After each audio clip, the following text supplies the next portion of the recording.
أحمد كراش مداني مدح وين صولو صعب كوحن كوها هينا سفين صعب كوحن كوها هينا سفين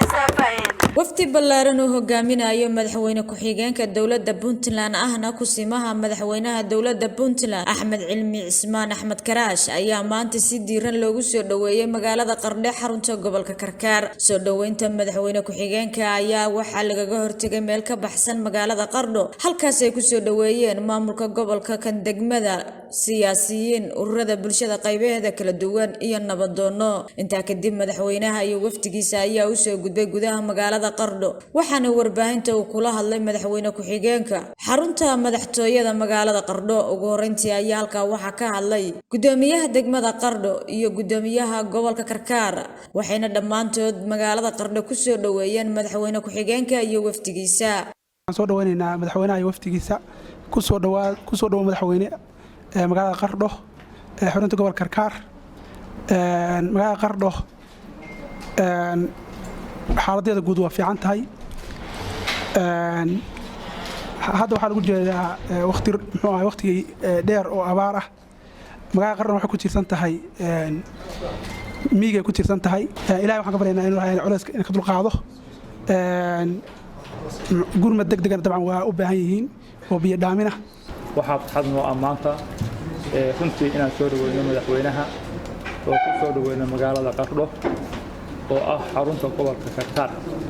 waxaan ku leenahay madaxweyne soo dhawo mar labaad iyo mar saddexaad waa magaaladaadii waxaan rajaynaynaa inta joogtana ina qaybaha kala duwan ee bulshada ay saarki doontaan haddii la yiraahdo runtii xilligan sida maayku sheegay waxa lagu jiraa xilli jiilaal ah xaaladu ay adag tahay roobkii guga uu dib u dhacay maanta oo ay tahay bishii Abriil 28ka xilligan oo kale weligeed ma gaarin runtii waxa loo baahan yahay in dowlad ahaan aynu dhexda u tirano sidii dadkaas loogu istaagi lahaa ugu dambeyntii ayaa halka waxa ka hadlay madaxweyne ku-xigeenka isagoona u mahad celiyay shacabkii iyo mas'uuliyiintii ka qayb qaatay soo dhaweyntiisa waxaana madaxweyne ku-xigeenku sheegay inta uu joogo inuu kulamo la qaadan doono maamulka gobolka kan degmada iyo odayaasha ku dhaqan magaalada Qardho aad baan waxaan uga mahad celinayaa sidii diiranaydana loo soo dhaweeyay waxaan aad u mahad celinayaa in allaala intii maamushay soo dhaweynta quruxda badan leh iyadoo ay rabadaan tahay qorraxduna kulushahay abaarina jirto reer Qardhood iyo maamulayaashii maamulayba aad baan ugu mahad celinayaa aadna ugu faraxsanahay haddii aan kaftamo Qardho waa guri boqor ixtiraamka iyo soo dhaweynta iyo martigelinta hidday u lahayd waana hal madiihoo waa hal madiihoo ninkaan maali aqooni way ka dhaarstaa marka insha Allah waanu maali aqoonayna anagu macnaheedu waa macna naqana intaas waa kaftan waxaanu kormeer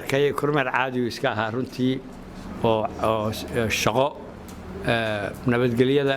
abaaraha sida jiilaalku yahay baanu kormeeraynay waynu soo booqanay waanu ilaa caawin la joognaa haddii la yiri waynu odayaasha iyo gaar baanu